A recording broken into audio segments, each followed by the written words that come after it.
Abra a tua Bíblia, por favor, no livro de Atos dos Apóstolos, de número Atos dos Apóstolos, capítulo de número 1. Nós vamos ler do versículo 16 ao versículo 19.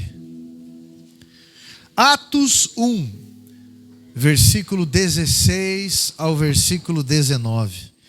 Diz assim a minha tradução. Irmãos, era necessário que se cumprisse a Escritura que o Espírito Santo predisse pela boca de Davi a respeito de Judas, que foi o guia daqueles que prenderam Jesus. Ele era um dos nossos e teve parte nesse ministério.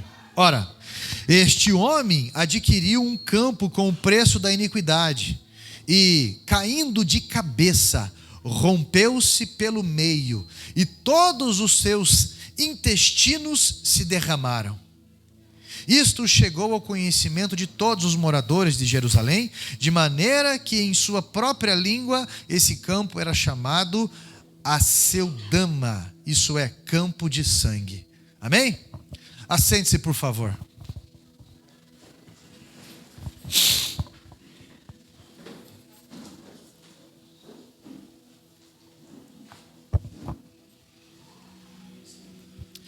Meu irmão, jugo, ele é algo muito pesado e ele tem que ter um limite na vida da gente.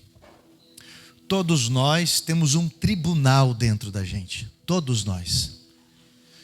Eu lembro, alguém lembra daquele juiz Lalau, dos anos 90? Alguns vão lembrar, os mais velhos testamento aqui, vão lembrar do que eu estou falando.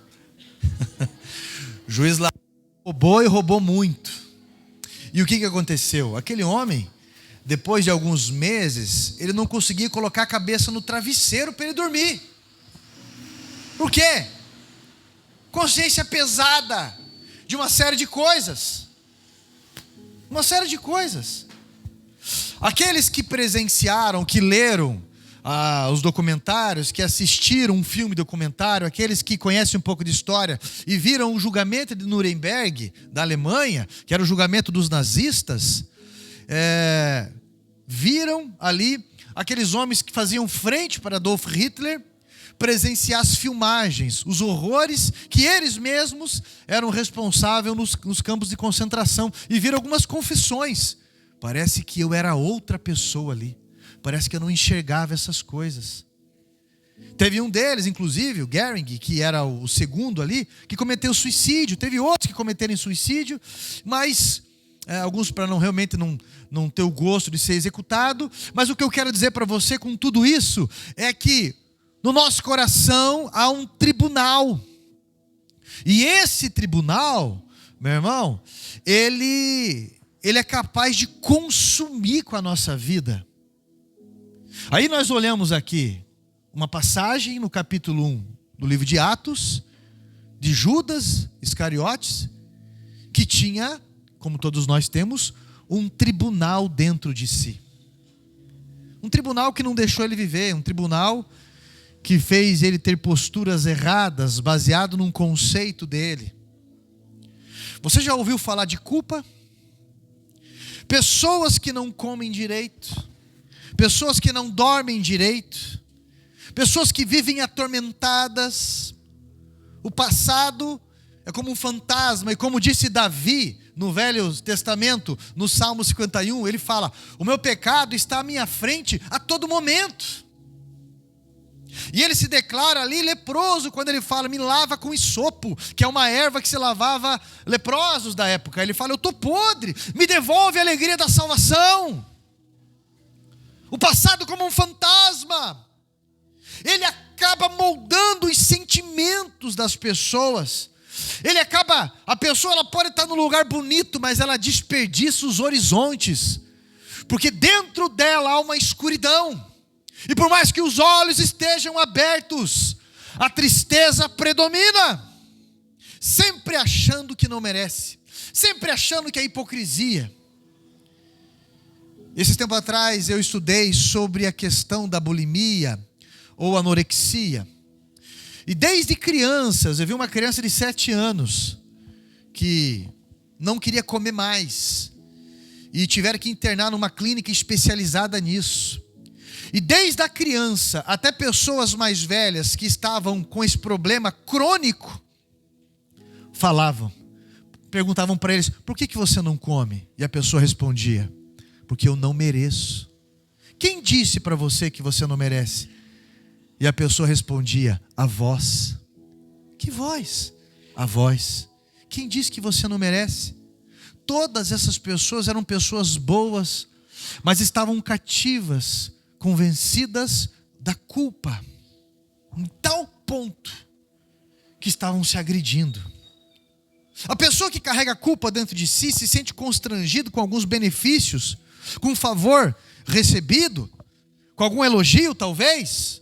Isso acaba levando muito tempo da vida da pessoa, muito desfrute. É uma verdadeira prisão mental.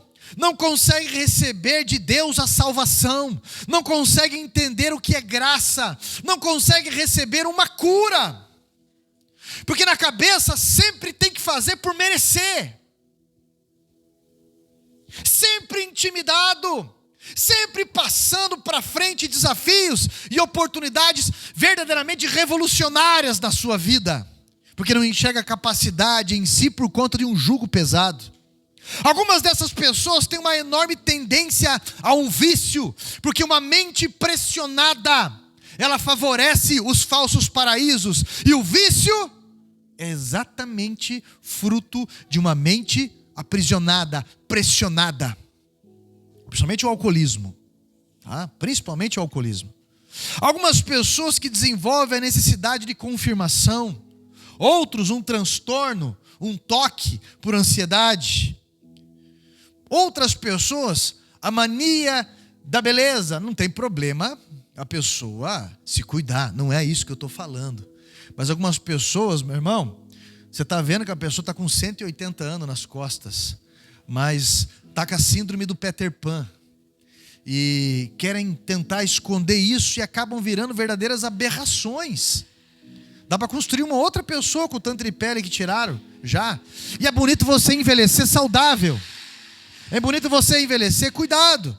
Mas a culpa que tenta esconder coisas internas leva pessoas a terem comportamentos estranhos, neuroses, manias de limpeza, ciúme excessivo, ciúme que estraga relacionamento, ciúme que acusa constantemente, ciúme que abafa. Como que vai haver relacionamento sem um mínimo de confiança? Como diz Amós 3,3, andarão dois juntos se não falar a mesma língua? O que acontece ali é inibição, vontade de ficar fechado, mas ao mesmo tempo quer que reparem na sua tristeza. Não tem confiança na sua própria imagem. E é um comportamento de quem achou que falhou, ou que, imagine só, né, alguém está achando isso. É sempre relacionado a algo do passado, algo que deixou de fazer, algo que se arrependeu, ou nós podemos chamar de remorso. Sentimento é sempre derivado de uma emoção.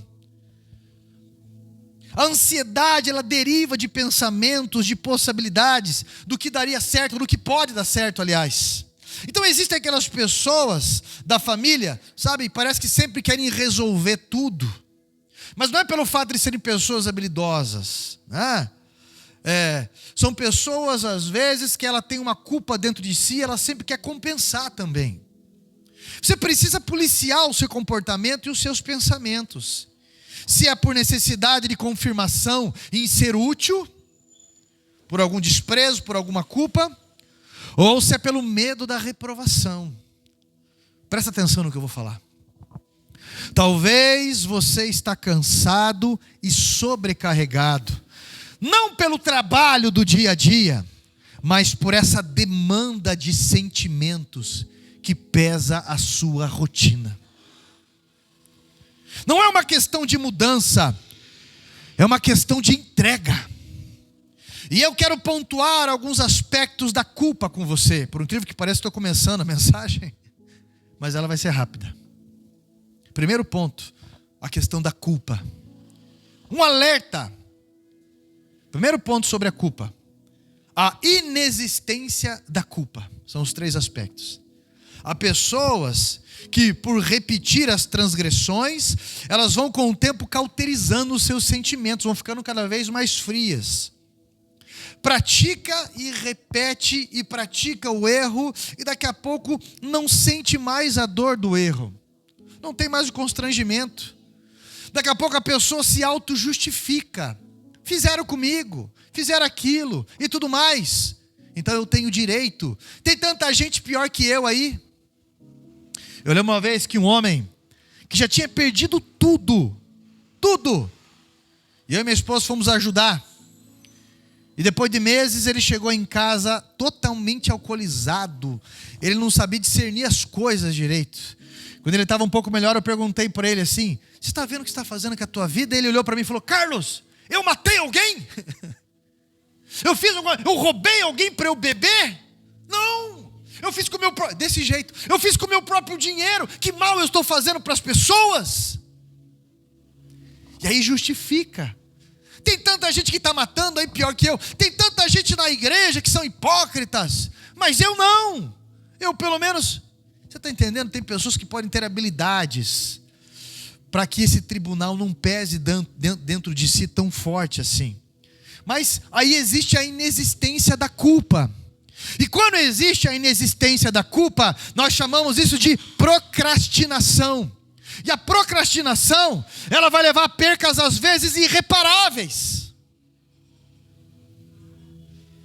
Eu vi uma pessoa uma vez, num relato, que recebeu uma quantia de dinheiro, se eu não me engano era 3 mil reais, era pouco na época, para matar alguém. Quando executou o serviço, chegou em casa, tomou um banho e dormiu tranquilamente. Era um assassino de aluguel. Dormiu sem nenhum drama de consciência, sem nenhuma culpa.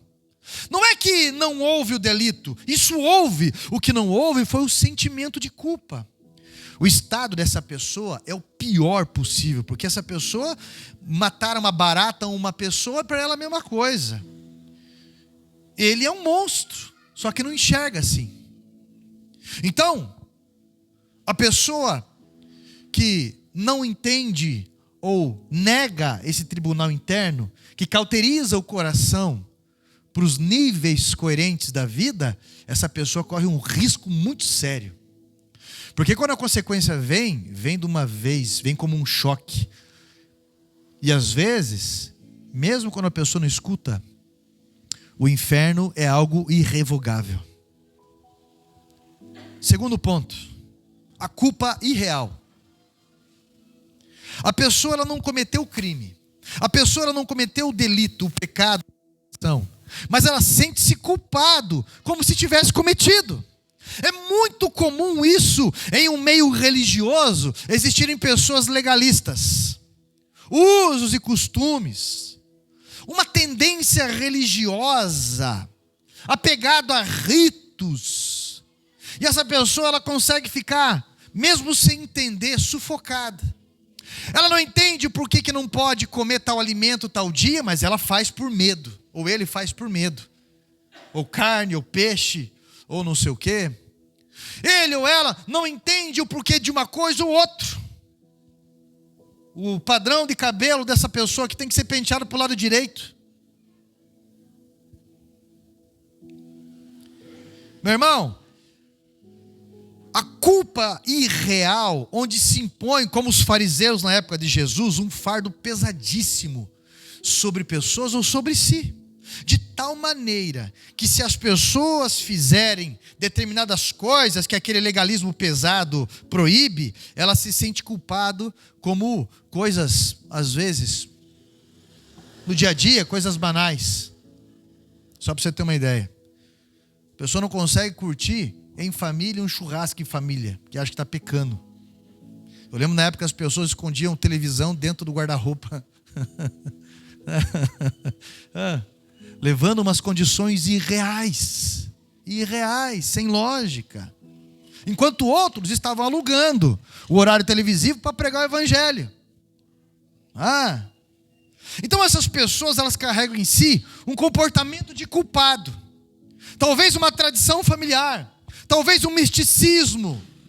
Conheci um jovem uma vez, que tudo que ele tinha, ninguém podia encostar, era uma neurose. Por quê? Porque aquele travesseiro foi levado no monte para orar e não sei o quê. Porque a escova de dente dele, o bispo ou o pastor, ou sei lá quem, orou e também ungiu. Porque aquela meia foi de... e então não pode tocar, e isso e aquilo. Então, está entendendo? A culpa irreal gera esse transtorno religioso na pessoa. Aí, em compensação, tem aquelas pessoas que ou passa a máquina na cabeça, ou usa dread, ou deixa black power, o que não é problema nenhum. E a pessoa vai para o outro extremo. Agora aqui é o seguinte, eu vou usar, a minha roupa é desse jeito, eu pareço um gibi de escola, né? Eu pareço um muro de escola pichado. O que, meu irmão? Você não vai encontrar, eu sou professor de teologia faz 18 anos, você não vai encontrar parte na Bíblia, com contexto que diz que a pessoa não pode. Eu não faço. Não faço porque eu não vejo lógica nisso, mas também não condeno e também não vejo problema, até biblicamente. Agora, quanto mais simples você puder ser na vida, mais acessos você tem. Agora, aí vai aquela pessoa que vai para o outro extremo, que usa tudo e tem bastante piercing, tem bastante coisa na cabeça, e ele repudia, tem um preconceito contra as irmãs que usa coque na cabeça e usa saia comprida. Ele fala, aquilo é uma prisão, mas vive numa outra prisão de preconceito. São dois extremos. Mas a culpa ainda está dentro. Aí você vê aquelas pessoas que pintam o corpo inteiro, até o fundo do olho, joga uma tinta, corta a ponta do nariz, corta a língua em 2 pedaços, faz aquele buraco aqui para colocar um prego de ripa, alguma coisa assim. E aí chega e fala assim, está assustado com a minha aparência? O importante é que eu sou por dentro. Mas, meu irmão, você vai externizar aquilo que você é por dentro. Não tenha dúvida sobre isso. Cuidado com essas culpas que andam sendo externizadas por você. A minha mãe, o meu pai, fulano e tal, viver falando da minha barriga. De maneira alguma. Aí começa a ter aquelas loucuras. Porque nunca estava bonita o bastante para a mãe.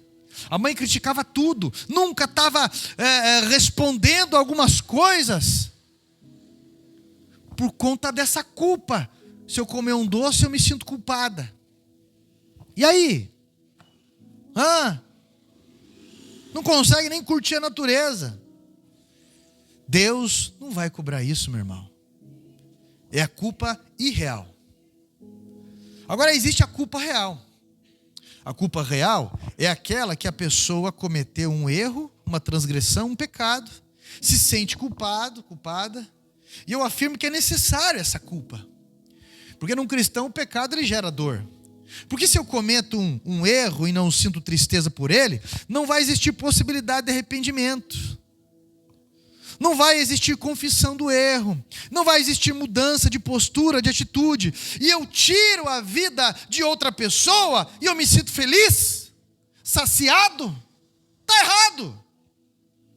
Eu desonro pessoas e eu me sinto bem, está errado.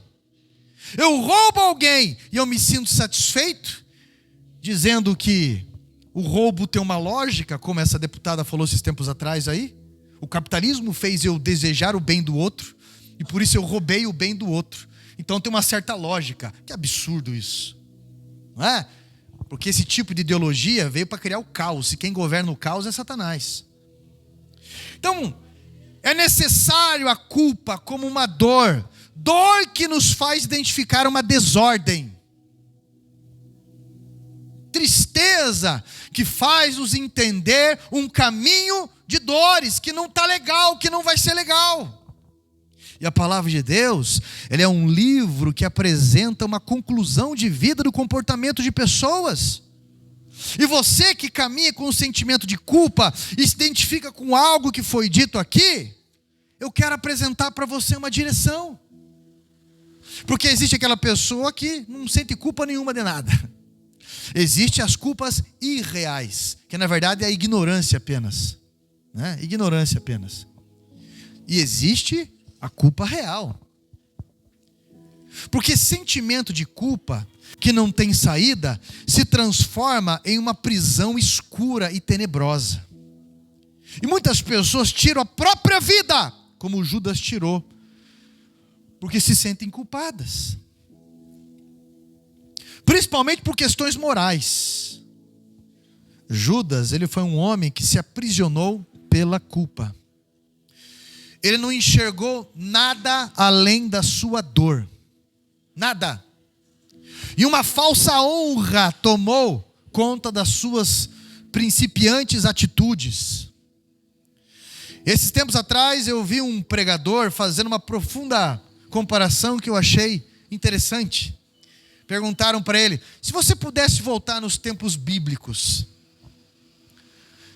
que período, que momento você queria voltar? Uma pessoa pensa: eu queria voltar nos tempos de Adão. Eu queria ver como é que era o negócio. E você? Eu queria voltar na época dos reis, ali na inauguração do templo de Salomão, a glória do Senhor ali e tudo mais. E assim foi. Mas essa pessoa falou: eu queria voltar no período de Jesus ali. Mas em qual momento? No momento em que Judas, um pouco depois que Judas traiu a Jesus. Se eu pudesse voltar no tempo, na história, o cara fala assim: eu procuraria Judas. Mas por que você procuraria Judas, cara? Todo mundo queria um abraço de Jesus. Eu queria conversar com Abraão, eu queria tantas coisas. A sabedoria de Salomão, eu queria conversar com ele. Mas por que você procuraria Judas? Ele falou assim: eu procuraria Judas e imediatamente eu iria falar para ele: não tire a sua vida. Não tire a sua vida. Porque daqui 3 dias, Jesus vai ressuscitar e você vai conhecer a misericórdia dele. Aí Judas fala: não adianta, eu destruí a minha vida. Eu estou indo tirar a minha vida, eu acabei com tudo. Aí ele fala: não, calma. Mas o Filho do Homem, ele vai morrer porque eu traí. Mas calma. Porque se você esperar 3 dias, o sangue que você traiu vai te salvar. Ele vai perdoar você se você esperá-lo. E Ele dará a oportunidade de você viver algo novo. Foi por isso que Ele morreu. Pelos pecadores confessos e arrependidos. Ele veio para perdoar os traidores. Isaías 1:18. Vinde, pois, e arrazoemos, diz o Senhor. Ainda que vossos pecados sejam como a escarlata, eles se tornarão brancos como a neve. Ainda que sejam vermelhos como o carmesim, se tornarão como a lã. Isso é uma promessa de perdão. Não importa o que você tenha feito no seu passado, no momento em que você vai até Deus arrependido, confessando, tudo lhe é perdoado. Tudo lhe é perdoado. Em Mateus capítulo 12, versículo 31, Jesus diz isso: todo pecado e blasfêmia serão perdoados ao homem, mas a blasfêmia contra o Espírito Santo, não. Olha, se você está preocupado que se você blasfemou contra o Espírito Santo, provavelmente você não blasfemou. Por quê? Porque é o Espírito Santo que convence o homem do pecado, da justiça e do juízo. E se ele não está mais em você, porque você blasfemou, você não estaria preocupado com isso e nem estaria aqui hoje. A não ser que fosse para fazer exatamente o mal. Tentativa. Entendeu? Demais, eu quero que você entenda que todo pecado lhe será perdoado. Foi Jesus que disse isso. Todo é todo. Isso inclui aquilo que você imagina como mais triste, vergonhoso e horrendo. Então você não tem nenhum direito de viver atormentado por esse peso, mas tem a obrigação de ser humilde e misericordioso daqui para frente. Simplesmente ir até Jesus, simplesmente aceitar a oferta de Deus, a oferta maravilhosa de perdão de Deus. O problema é que nós vivemos numa cultura em que nós aprendemos a pagar por tudo. E parece que as coisas que você não precisa pagar, elas não têm valor. Nós temos dificuldade de acreditar que aquilo que nós não pagamos é nosso realmente, ou seja, como for. Aí alguns têm dificuldade de aceitar, até talvez por sua criação, o que é graça de Deus. E isso tem tirado de muitos cristãos a coragem. A coragem. Alguns chegam a relatar assim: pastor, vai que eu oro por aquela pessoa, manifesta um demônio ali, cagueta, e aquele demônio começa a falar dos meus pecados do passado. Você, cara, você que está querendo expulsar eu, nós era parceiro, rapá. Você que está, eu lembro daquela vez. Lembra daquela vez? Uma vez Martim Lutero, ele teve um sonho, eu contei que esses dias, e um demônio chega para ele com uma lista e fala: Martim Lutero, os teus pecados são esse. Aí Martim olha para ele e fala: mas está faltando aí, está faltando mais uns 3. Quais? Esse. E o demônio olha para ele, dá uma risada e ele responde: agora você coloca tudo na conta de Cristo, porque ele já pagou o preço. Até no sonho, Satanás apanhou ali. 1 João capítulo 1, versículo 9. Se confessarmos os nossos pecados, Ele é fiel e justo para nos perdoar e nos purificar de toda a injustiça. Se confessarmos a Deus, meu irmão, se confessarmos a Deus, ao ser humano, pastor, depende. Senão só vira fofoca e você se torna o maior fofoqueiro da tua vida. Depende. Porque às vezes são assuntos delicados. Mas quando confessamos, nós estamos reconhecendo os erros. Nós estamos detalhando. Nós estamos identificando os erros. Preciso mudar as minhas posturas. Eu preciso adquirir um caminho de novos hábitos. Presta atenção, Provérbios capítulo 28, versículo 13. Aquele que encobre as suas transgressões jamais prosperará, mas o que as confessa e deixa alcançará a misericórdia. Está entendendo porque às vezes a vida está travada, enroscada? O livro de Josué capítulo 14. Olha só: feliz o homem constante no temor do Senhor, mas o que endurece o seu coração cairá no mal. Então não endureça o seu coração. Então não carregue essa culpa. Apenas confesse a Deus. Apenas deixe nas mãos dele e entenda o que é graça, para você conseguir desfrutar tudo que ele tem colocado na tua vida. Porque você não pode mudar o que passou, mas você pode ser salvo hoje. Esse peso pode sair de você hoje. Você tem uma promessa maravilhosa. João 10:10, que o inimigo veio para roubar, matar e destruir, mas Deus veio para trazer vida e vida em abundância. E às vezes vida em abundância não significa que é muita coisa, não. Nós temos uma tradução limitada, mas eu estou falando para você de uma vida aproveitada. Que tem gente que tem muita coisa, piscina, mas é só para parente, banheiro, mas é só para jogar roupa suja, tem aquela cama com aqueles imãs e não sei o que, de massagem, temperatura, e não consegue dormir. Você está entendendo o que eu estou falando? Vida em abundância é uma vida de desfrute, é uma vida de graça. Entregue hoje esse fardo para Jesus. Mateus 11:28. Vinde a mim, vós que estáis cansados e sobrecarregados, e eu vos aliviarei. Conhecei de mim que sou manso e humilde, e acharei descanso para a vossa alma. E quando você conhece Jesus, meu irmão, você é atraído pelo amor dele, porque ele não veio para condenar, ele veio para salvar. A condenação vem depois, para quem rejeita a salvação. Você está entendendo?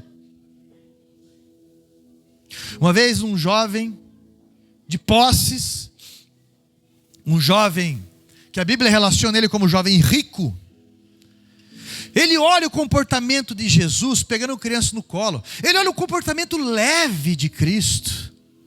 As respostas, o reino de Deus. E aquele jovem é um jovem investidor. Então ele vai investir. Ele não aguenta e chega até Jesus e fala: mestre. Se fosse nos tempos antigos, você ia ver o gordo fala: uala. Mestre, o que eu preciso fazer para herdar a vida eterna? Jesus olhou para ele e falou: você sabe, né? Você sabe. Você guarda os mandamentos? Eu tenho feito, eu tenho guardado os mandamentos desde a minha meninice. Ele era um jovem religioso. Ele foi ensinado a ser uma pessoa religiosa, militarmente religiosa. Aí a Bíblia diz que Jesus olha para aquele jovem, olha para dentro daquele jovem, faz uma leitura dele e vê uma prisão. Ele fala: tem uma coisa ainda. Vá, vende o que tens, dê aos pobres e me siga. Jesus chamou ele para ser o 13º discípulo. E a Bíblia diz que o jovem, a segurança dele, a salvação dele estava naquele tesouro, nas riquezas, nas terras. Ele saiu entristecido e não se ouviu falar dele mais. Ele veio voluntariamente até Jesus e ele tinha tudo. Mas depois disso, sem Jesus, ele não tinha nada. Numa outra passagem, uma mulher na festa dos tabernáculos, onde o povo se reunia uma vez por ano, com tendas ali na cidade, uma tenda do lado da outra. Imagina o nível de fofoca. Imagina o grau de fofoca. Eles sabiam quem era isso, quem era aquilo, e eles queriam de toda e qualquer forma fazer um agito, gritar, fazer escândalo, acusar Jesus. Então eles pegam uma mulher que eles sabiam da condição dela, desnudam ela para cima, porque lhe acusam de adultério, mas a lei dizia que o casal em adultério deveria ser levado em público, desnudo da cintura para cima e ser apedrejado. Como é que está a sua mulher? Cadê o homem? Pegam aquela mulher, lançam diante de Jesus e falam para ele: Senhor, a lei diz que nós temos que apedrejar. E Jesus fica... Ninguém sabe o que Jesus escreveu no chão, né? Ninguém sabe. Ninguém sabe o que ele estava escrevendo ali. Mas isso com certeza deu ansiedade naquele pessoal ao redor. Ninguém sabe. Talvez, eu já vi pregadores fazerem conjecturas bonitas. Ele estava com o dedo no pó do pátio. O pó, para dizer que do pó você veio, do pó e bababá, quem é você para acusar? E várias conjecturas que fazem com toda liberdade. Porém, a lei diz que um casal pego em flagrante adultério deveria ser apedrejado. Porém, a lei romana, que subjugava Israel, dizia que ninguém pode matar ninguém enquanto não passar pela disciplina. Alguns sabem o que eu estou falando. Enquanto não passar por uma lei romana. Jesus ele não pode ser crucificado só por conta dos religiosos. Ele teve que passar por lei romana. Se Jesus mandasse apedrejem ela, ele estava passando por cima da lei romana. Se Jesus disse: não apedrejem ela, ele estava passando por cima da lei de Moisés. Então o que ele faz? Ele levanta, e o texto grego original diz assim: aquele que não conheceu essa mulher, atire a primeira pedra. Conhecer, no grego original, significa ter a relação mais íntima. Uma outra passagem ele fala: geração de adúlteros. Ele fala assim: aquele que não conheceu essa mulher, aquele que não se relacionou com ela, aquele que atira a primeira pedra. A Bíblia diz, começando pelos mais velhos, começaram a lançar as pedras. E depois ela olha para ele, ele olha para ela e ele fala: cadê os teus acusadores? Ela fala: nenhum sobrou, Senhor, nem eu te condeno, vai, não peques mais. Aquele jovem rico, ele foi voluntariamente. Aquela mulher, ela foi empurrada, levada. Aquele rapaz, ele tinha tudo. Aquela mulher, ela não tinha nada. Dela depois se ouviu falar. Depois não se ouviu falar. A culpa inexistente, ou a culpa confessada, ela vai fazer toda a diferença na nossa vida. E você vai perceber que a pessoa que ela consegue entregar o seu fardo para Jesus não vai tirar a sua vida. A pessoa que consegue entregar o seu fardo para Jesus, ela vai caminhar leve no seu casamento. Ela vai ser o melhor funcionário, vai ser o melhor vizinho, porque uma pessoa leve vai mais longe. Porque uma pessoa leve consegue ajudar o outro a carregar o fardo até Jesus. Porque uma pessoa leve, meu irmão, melhora a vida de pessoas por onde passa. Mas uma pessoa pesada parece um recursos humanos do inferno. Aquele lá, aquele ali, aquele lá não presta, aquele ali não vale nada, aquele de lá. Mas a pessoa leve, ela vai conseguir enxergar uma alma por trás de toda aquela casca cativa. Vai saber que Jesus pode libertar. Vai entender, meu irmão, porque a culpa nos direciona ao problema em vez de evitá-lo. A culpa nos direciona sempre a um problema maior em vez de evitá-lo. Aí a pessoa pensa que está saindo de um problema, está entrando no outro pior.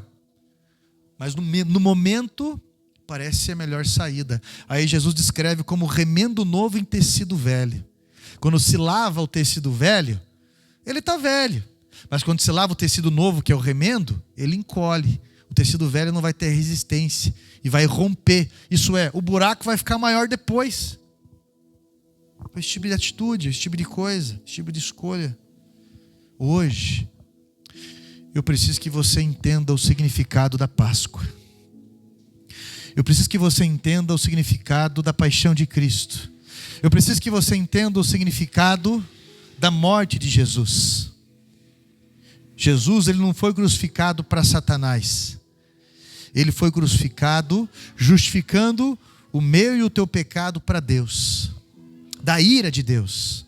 Da condenação. Então, quando eu entrego o meu fardo para Jesus, e eu aceito a oferta dele, quando Deus, em vez de Deus olhar para o Ivan, que o Ivan já nasceu condenado, o Ivan, a Bíblia diz que todos nós pecamos e destituídos somos da glória de Deus. O Ivan nasceu em pecado. Então, Deus olha para o Ivan e Deus fala: o inferno está reservado para você está condenado. Mas o Ivan aceitou Jesus. Então, Deus Pai não vê o Ivan. Deus Pai vê Jesus. Deus Pai vê Jesus, porque o sangue está cobrindo o Ivan. Então, Deus Pai, ele não vai falar só para Jesus: esse é o meu filho amado, nele eu tenho prazer. Ele vai falar: esse Ivan é meu filho amado, eu tenho prazer nele. Essa aqui é minha filha amada, eu tenho prazer nela, eu tenho alegria, eu tenho compromisso, porque ele está vendo Jesus, ele está vendo Cristo.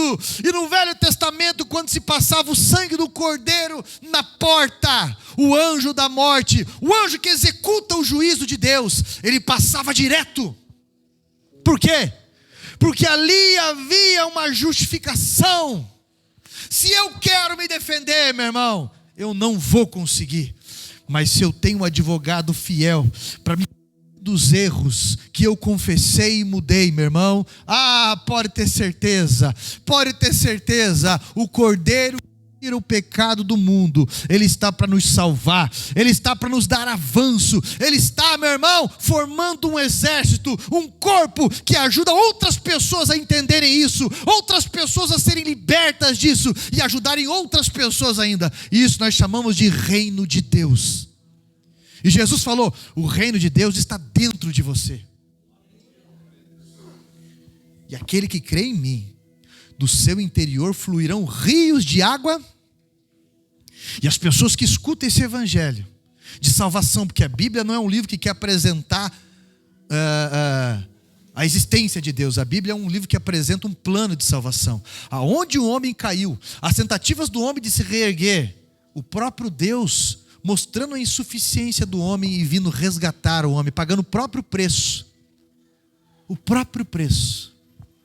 Meu irmão, Jesus, ele quer te salvar, ele quer te libertar. Jesus, ele quer condicionar a tua vida tão pesado, tão estressado, tão desesperado, tão angustiado, culpando todo mundo para todo lado, e ainda dizendo: eu sou infeliz por tua culpa. confiando aos ombros de qualquer pessoa a tua felicidade, sendo que você deveria confiar a tua felicidade nos ombros de Jesus. Pois é o Espírito Santo que convence o homem do pecado, da justiça e do juízo. E Ele está aqui hoje, porque Ele nos ama. Ele está aqui hoje para salvar e para escutar a tua oração.